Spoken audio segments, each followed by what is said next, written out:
Kagabi habang hindi ako makatulog, bumaba ako saglit ng garahe. Sinilip ko mga motor kung andyan pa, buti dito pa. Bigla akong napatingin sa ZX-10R. Napaisip ako bigla, ano pa kayang pwedeng palitan sa'yo?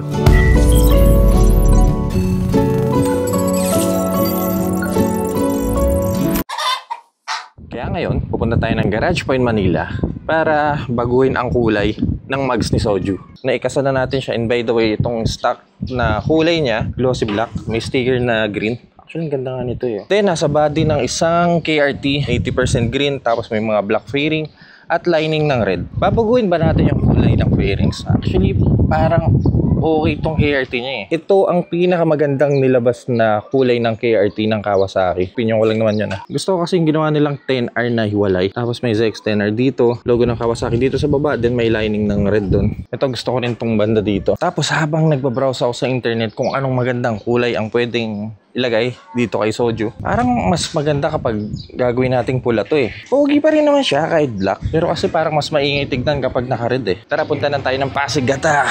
Pabago natin ang kulay. Sa totoo lang, ayokong pupunta ng Garage Point na sinasampa tong 10R dito sa pickup. Kasi ang hassle eh. Madalas kayo sa mga biyahe ko ako lang. Sinasampa ko pa to dahil mabigat yung motor. Naghahanap pa ako ng kasama. Tatawag ako. Tatali ka pa. Tapos magkabaklas ka pa ng tali. Nadali mo yung rampa. Bala ko na sanang dalhin to ng nakamotor papunta dun eh. Problema ko yung pauwi. Masyado kasing malayo yung Garage Point papunta sa bahay ko. Lubak na. So kung iwan ko yung motor doon at mamamasaya ko pa uwi, mas magastos pa, madadoble ako. Ito lang talaga mahirap kapag nakasakyan ko eh. Hindi ka makakasingit sa mga traffic eh. Hindi ka tulad ng motor, kahit expressway, pwede kang mag-filter.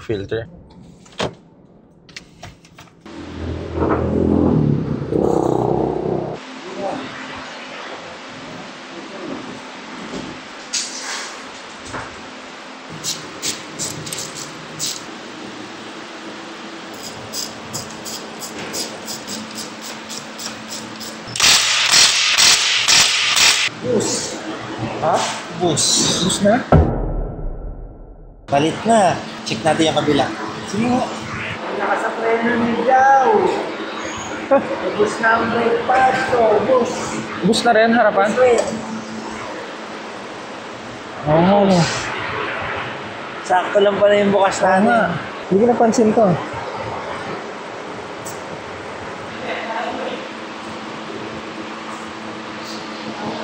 Itong sa likod nakapalpay oh. Harapan lang muna ipapalda natin. Gusto na agad yung harapan ko. Ilan na ba odo? Wala pala yung susi dito. Siguro mga 12,500 na yung odo nito.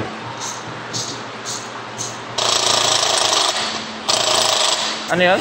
Bearing. Nakakalawang niya? Oh. Medyo ano na siya. Hindi na siya ganun kasi. Lawang na oh. Kabila okay lang? Medyo.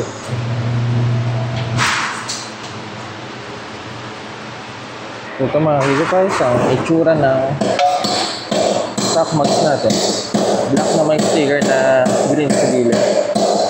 Maganit na yung bearing. Oo nga nga. Kabaklas ng mga dapat baklasin. Ito yung mags niya. Wala yung gulong, yung Michelin Power 5 natin. Iguan muna natin sa Soju. Hindi ko alam kung gaano katagal to. Yun, malaman natin kung ano magiging itsura. Balikan na lang natin dito sa Garage Point. Ito ka muna ha.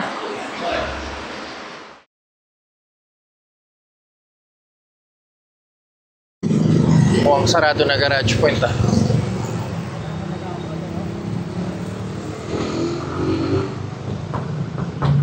Tao po. Malito ako ng punta. Baka natutulog yung mga to. Sing pa, makain lang daw. Soju, kawawa naman. Parang yung alikabok. Mamaya punasan na lang natin. Alikabok. Ang gusto kong malaman kung ano ang magiging itsura ng mag-Soju. Parang spaceship eh, no? Lumulutang. Ito na. Nilabas na nila yung mugs. Na-excite ako. Grabe to ah. Dumating din!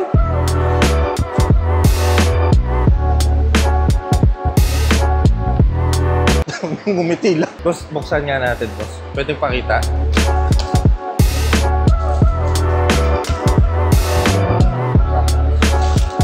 Okay. Ganda. Oo. Makakita guys. Ang bagong magiging mugs ni Soju. Candy red. Parang parol nga eh. Oh. Boss, kapag magpapadefy dito sa Garage Point, magkano yung ganyan?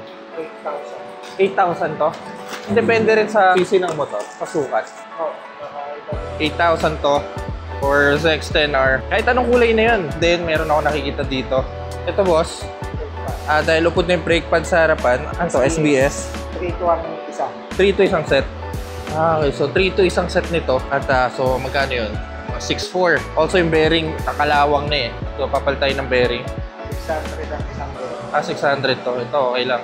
At least bago na yung bearing, no? So yun, papal tayo ng mags. Pakulay tayo, brake pad sa harap. Dahil upod na, nakita ni Tropa nung last time punta tayo.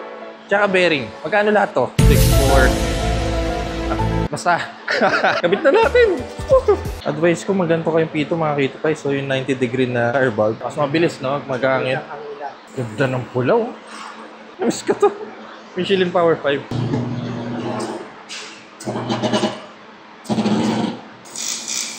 Pang racetrack mo na tire, tire pressure. No.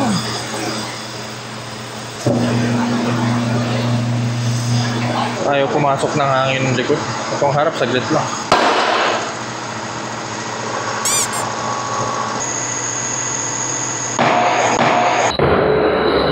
Dalawa yan. Pero pa isa. Ito pa isa? Oo, dalawa lagi yan. Eh, ba't yung isa hindi naman isa lang? Huwag ka tumingin para hindi ka magulat. Oo.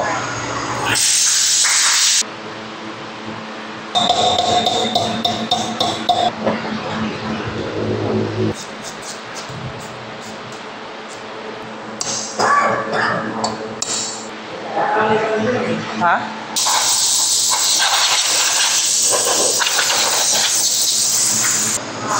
Bumalik yung kinang ni Soju. Ow! Tignan mo, Soju. Kung gaganda ka pa lalo mamaya. Wala na. Wala na, no? Alam, buti nagpa-defy ako. Hindi ko alam na upod na yan eh. May racetrack pa naman buo. Grabe, mabakal na yan. Kapit na sa bahay. Oo. Ito yung bagong brake pads na kakabit natin.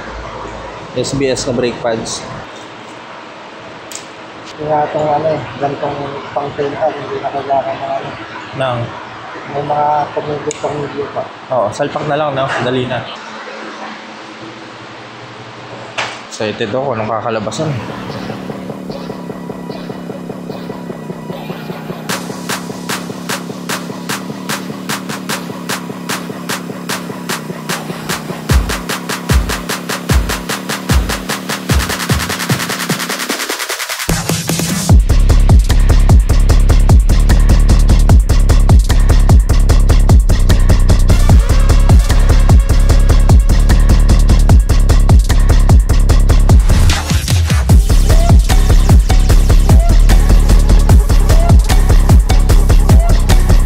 Pogi na naman ni Soju, my God!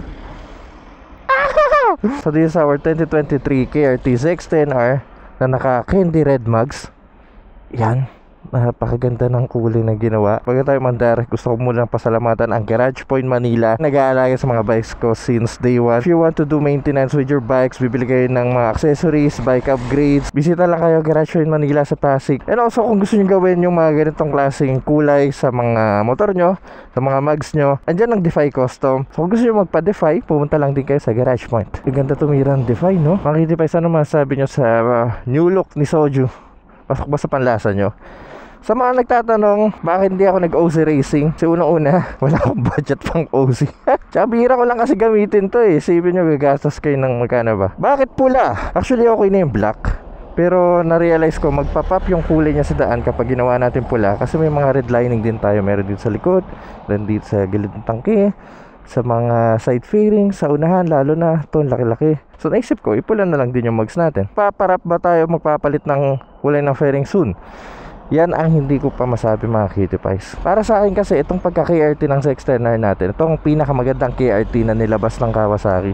Yung mga sumunod parang ewan na lang eh. Malay natin soon, di ba? Magparap tayo. Actually, isa pang rason kung bakit hindi ko mabitawan yung kulay na to, nung natumba si Soju sa parking at bumili ako ng mga sticker niya, itong mga to, ito 3.5 na to, 2,000, 3,000, ay ang dami nito. Itong Ninja 3,000, itong Lining 3,000, tapos itong pang mga kulay dito, tapos itong pang mga logo dito, Kawasaki, kung ano-ano pa. So, isipin nyo magkano na accumulate para lang sa sticker nung natumba siya. So doon ko na-appreciate yung kulay ng sticker. Kaya hindi ko tinatakpan tong decal dito sa baba ng tangke, oh. Ginawa kong transparent yung tank grip. So yun, KRT in red mugs. Okay, hindi ko alam pupuntahan natin. Buti na lang meron akong beeline. Sa mga nagtatanong, ano tong maliit na to dito sa cockpit ko. Ayan o, GPS po yan. Pangalan po nito, Beeline Moto 2. May review po ako dito sa GPS na to. Hanapin nyo lang sa channel. Para gumana siya, kailangan nating pumunta sa Beeline app. Yun. Dahil nag-go na siya, dapat mag-ayos na rin to. Yan, okay na.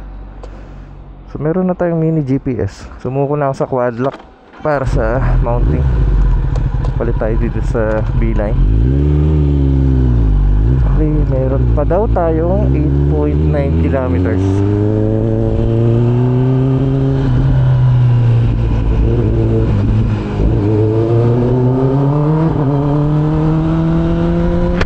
Woo! Namiss ko yung soju.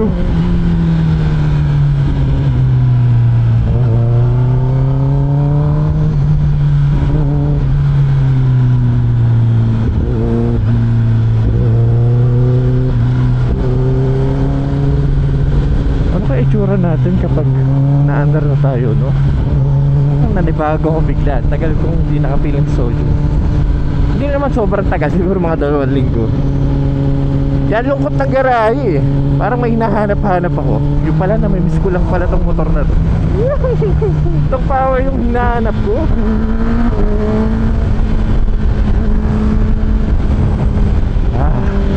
Teka, ba't lumabas yung ABS ko? Mukhang mintos, patay ko ulit yung motor.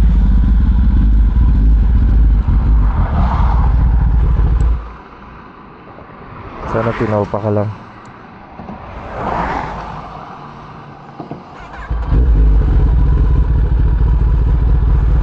Dapat mawawala ito pag umanda na tayo. Oh, nawala. Ano yun?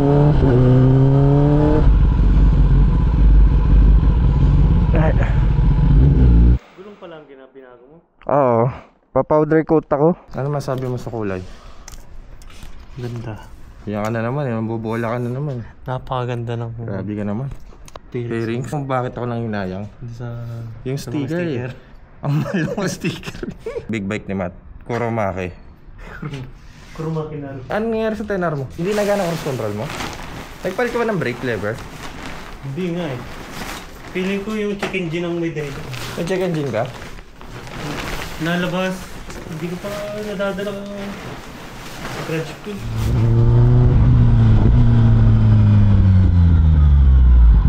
So guys, gusto kong titigan nyo si Soju bago natin tapusan tong video.